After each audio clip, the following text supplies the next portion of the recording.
உங்களோட பேர் என்ன? உங்களோட பேர் நிலவன். நிலவனா? நிலவன். உங்களுக்கு திருக்குறள் தெரியுமா? அகர முதல்ல தெரியும். ஓ சொல்லுங்க அப்ப பாப்போம். அகர முதல்ல ஆதி பகவன். ஓ முதற்கே.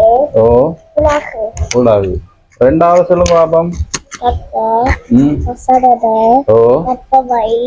கற்றாவினி. நீக்க. ஓ அதற்கு. ஓ கெட்டிக்காரன். மூன்றாவது சொல்லுங்க. சொல்ல. வாழ்வாரே. வாழ்வார். சொல்ல. வாழ்வாரே. வாழறவர்.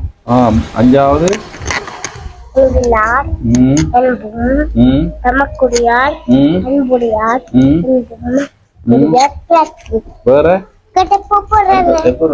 எப்பொருள் ஆர்வாய் கேட்பினும் அப்பொருள் மைப்பொருள் காண்பது அறிவு. ஓகே கெட்டிக்காரன் கைதட்டி விடுவோம்.